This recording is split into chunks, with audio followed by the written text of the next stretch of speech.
नमस्कार। आज का विषय है जनजातीय विवाह। किसी भी समाज की हम बात करें, चाहे वह आदिम समाज हो, जनजातीय समाज हो या सभ्य समाज हो, प्रत्येक समाज के अंतर्गत स्त्री और पुरुषों में आवश्यक संबंध, जिसमें कि हम कहते हैं यौन संबंध भी शामिल हैं, स्थापित करने और उसको स्थिर बनाए रखने के लिए किसी न किसी संस्थात्मक व्यवहार उस समाज के अंतर्गत पाया जाता है और इसको सामान्य भाषा में हम विवाह की संज्ञा देते हैं। विवाह के शाब्दिक अर्थ की हम बात करें तो विवाह का अर्थ है उद्दह, अर्थात वधू को वर के घर ले जाना। या विवाह को हम देखें तो वो कहते हैं कि दो शब्दों से मिलकर के बना है, जिसका शाब्दिक अर्थ है विशेष रूप से उत्तरदायित्व वहन करना। अर्थात विवाह के बाद वर और वधू विशेष रूप से पारिवारिक और सामाजिक उत्तरदायित्व और आर्थिक उत्तरदायित्व तीनों को ही वहन करते हैं। इसलिए विवाह को उन्होंने विशेष रूप से उत्तरदायित्व वहन करने के साथ में जोड़ा है। सामान्य रूप में देखा जाए तो विवाह एक सार्वभौमिक संस्था है जो सभी समाजों के अंतर्गत विद्यमान है।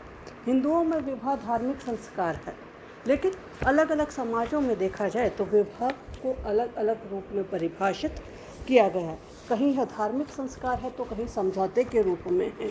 विवाह के स्वरूप अलग अलग हो सकते हैं हर समाज के अंतर्गत, लेकिन विवाह ही वह एक संस्था है जिसके माध्यम से सामाजिक संरचना की प्राथमिक इकाई परिवार अस्तित्व में आता है। विवाह के बिना परिवार अस्तित्व में नहीं आएगा और परिवार के बिना सामाजिक जो संरचना है और उसका जो संगठन है, उसकी निरंतरता है, वह हमें दिखाई नहीं देगी।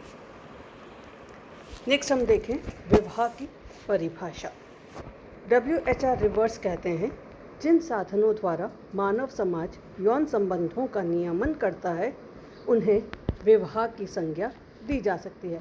अर्थात विवाह तभी स्वीकार्य होगा जब वह उस समाज के सामाजिक नियम जो हैं उनके माध्यम से स्वीकार किया जाता हो। अर्थात नियमानुसार वहाँ की जो भी कानून हैं, प्रथाएं हैं, उनके अनुसार वह संबंध स्वीकार्य होना चाहिए। बोगार्डस कहते हैं, विवाह स्त्री और पुरुष के पारिवारिक जीवन में प्रवेश करने की संस्था है। अर्थात स्त्री और पुरुष विवाह के माध्यम से परिवार जो है वह प्रारंभ करते हैं और वहीं से उनका पारिवारिक जीवन जो है वह प्रारंभ होता है, तो उन्होंने उसकी संस्था माना है। मजूमदार और मदान कह रहे हैं, विवाह में कानूनी या धार्मिक आयोजन के रूप में उन सामाजिक स्वीकृतियों का समावेश होता है जो विषमलिंगियों को यौन क्रिया और उससे संबंधित सामाजिक आर्थिक संबंधों में सम्मिलित होने का अधिकार प्रदान करती हैं। तो मजूमदार की परिभाषा कानूनी के साथ में जुड़ी हुई है, अर्थात कानून व्यवस्था के साथ में, या धार्मिक आयोजन जो भी हमारे धार्मिक रीति रिवाज हैं उन धार्मिक रीति रिवाजों के अनुरूप अगर उसे किया जाता है जिसके अंतर्गत समाज उसे स्वीकार करता है, समाज की स्वीकृतियाँ उसके साथ में जुड़ी हुई हैं और मुख्य रूप से दो भिन्न लिंग अर्थात उसमें एक पुरुष और एक महिला का होना आवश्यक है, जिसके माध्यम से उनके आर्थिक सामाजिक जो संबंध हैं उन्हें परिभाषित किया जाता है, उसे विवाह की संज्ञा दी गई है। सबसे अधिक विस्तृत परिभाषा अगर विवाह के संदर्भ में देखें तो वेस्टरमार्क ने इसे प्रस्तुत किया है अपनी पुस्तक the history of human marriage में। वो कहते हैं, विवाह एक या अधिक पुरुषों का एक या अधिक स्त्रियों के साथ होने वाला वह संबंध है जिसे प्रथा या कानून स्वीकार करता है। तो अगर इतनी सी परिभाषा की हम बात करें तो वो एक विवाह और बहुविवाह दोनों की बात अपने उसके अंतर्गत करें। अगर जिस समुदाय की हम बात कर रहे हैं उस समुदाय के अंतर्गत अगर बहुविवाह की भी स्वीकृति है तो वह भी स्वीकार्य किया जाएगा, अर्थात जिसे प्रथा या कानून स्वीकार करता है और जिसमें इस संगठन में आने वाले दोनों पक्षों एवं उनसे उत्पन्न बच्चों के अधिकार एवं कर्तव्यों का समावेश होता है।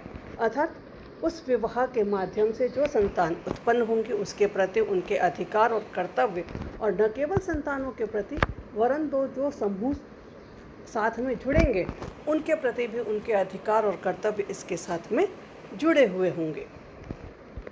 वेस्टरमार्क ने विवाह बंधन में एक समय से एक से अधिक स्त्री पुरुषों के संबंधों को स्वीकार किया है जिन्हें प्रथा और कानून की मान्यता प्राप्त है। अर्थात बहुपति विवाह हो या बहुपत्नी विवाह हो, अगर उस समुदाय के द्वारा वह स्वीकार्य है तो वह यहाँ पर मान्य माने जाएंगे।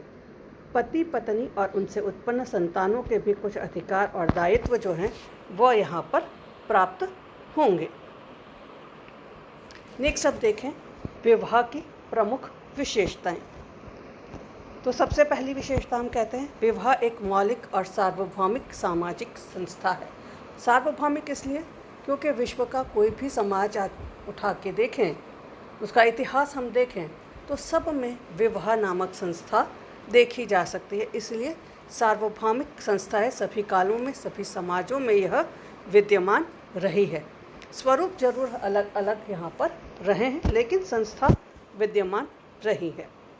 दूसरी बात कह रहे हैं विवाह दो विषम लिंगियों का संबंध है। अर्थात इसमें दो भिन्न लिंग के लोग होंगे, अर्थात एक पुरुष और एक महिला के मध्य जो संबंध है उसे विवाह की संज्ञा दी गई है। तीसरी बात, विवाह को मान्यता उसी समय प्राप्त होती है जब उसे समाज की स्वीकृति प्राप्त हो। अगर समाज उस संबंध को स्वीकार नहीं करता है तो वह विवाह की श्रेणी के अंतर्गत नहीं आएगा, उसे मान्यता नहीं दी जाएगी। स्त्री और पुरुष में वह संबंध अवैध संबंधों के रूप में देखा जाएगा। नेक्स्ट, यौन संबंधों को मान्यता, जब स्वीकृति होगी तभी यौन संबंधों को वहाँ पर स्वीकार्य किया जाएगा। नेक्स्ट, यौन इच्छाओं की पूर्ति के साथ साथ संतान उत्पत्ति एवं समाज की निरंतरता बनाए रखने वाली संस्था। तो विवाह के माध्यम से यौन संबंधों की पूर्ति की बात कही गई है और इसके साथ साथ संतान उत्पत्ति और समाज की निरंतरता की बात कही गई है, क्योंकि विवाह के पश्चात ही संतान उत्पन्न करने की बात कही गई है, यौन संबंध स्थापित करने की बात कही गई है। नेक्स्ट हम देखें जनजातियों में विवाह के उद्देश्य। मुख्य जो उद्देश्य हैं जिन्हें हम यहाँ पर देख रहे हैं वह मर्डॉक के हैं। मर्डॉक ने लगभग विश्व के 250 समाजों का अध्ययन करने के बाद विवाह के 3 मुख्य उद्देश्य सभी समाजों के अंतर्गत देखा। पहला उन्होंने कहा यौन संतुष्टि, अर्थात उन्होंने कहा कि मानव सामाजिक प्राणी है, उससे पहले वह प्राणीशास्त्रीय इकाई है, उसमें पुरुष और महिला एक दूसरे लिंग के प्रति आकर्षित होते हैं और उनमें यौन संबंधों की इच्छा होती है। तो यौन संबंधों की इच्छा की पूर्ति करने का साधन जो है वह विवाह ही माना गया है। इसलिए विवाह के माध्यम से यौन संबंधों की पूर्ति माना गया। दूसरा, बच्चों का लालन पालन। यौन संबंधों के माध्यम से समाज के अंतर्गत संतानों की उत्पन्नता को स्वीकार किया गया कि संतान उत्पत्ति होगी और इन संतान उत्पत्ति के साथ जो उनके माता पिता हैं उनका कर्तव्य है कि वे अपने संतानों का सही लालन पालन करें, उन्हें समाज सम्मत व्यवहार करना सिखाएं। तीसरी बात वह कह रहे हैं आर्थिक सहयोग। आर्थिक सहयोग इसलिए क्योंकि परिवार को एक आर्थिक इकाई के रूप में ही वहाँ पर स्वीकार किया गया है। विवाह के बाद परिवार की स्थापना होगी और परिवार के पश्चात बच्चों का लालन पालन करना है। उसके लिए जो जनजातीय समाज है उसके अंतर्गत सामाजिक जीवन जो है वह बहुत कठिन है, विकट परिस्थितियाँ, और उस विकट परिस्थितियों में परिवार को एक आर्थिक इकाई के रूप में माना है। स्त्री और पुरुष दोनों ही कार्य करते हैं और मिलजुल करके परिवार का लालन पालन करते हैं, इसलिए आर्थिक सहयोग भी वहाँ पर महत्वपूर्ण है। दोनों मिलकर कार्य करते हैं, अर्थात समाज में सामान्य रूप में देखा जाए तो श्रम विभाजन की व्यवस्था भी देखी जा सकती है। मजूमदार और मदान कहते हैं यौन संतुष्टि या यौन इच्छाओं की पूर्ति, संतानों का लालन पालन, आर्थिक संगठन, ये तीनों चीज़ें मर्डॉक ने भी स्वीकार करी हैं। उसके साथ में वो दो चीज़ें और जोड़ रहे हैं, संस्कृति का हस्तांतरण।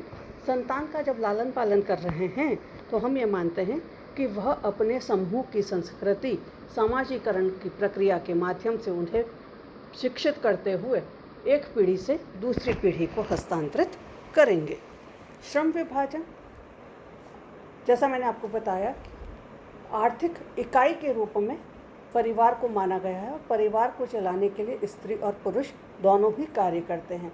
तो वहाँ पर जो श्रम विभाजन है वह बहुत सरल प्रकार का श्रम विभाजन है और यौन आधार पर या लिंग भेद के आधार पर विभक्त है। पुरुष क्या कार्य करेंगे, महिलाएं क्या कार्य करेंगी और बहुत छोटे बच्चे हैं तो वह क्या कार्य करेंगे। तो सामान्यतः स्त्री और पुरुष के आधार पर जो श्रम विभाजन है वह वहाँ पर देखा जा सकता है।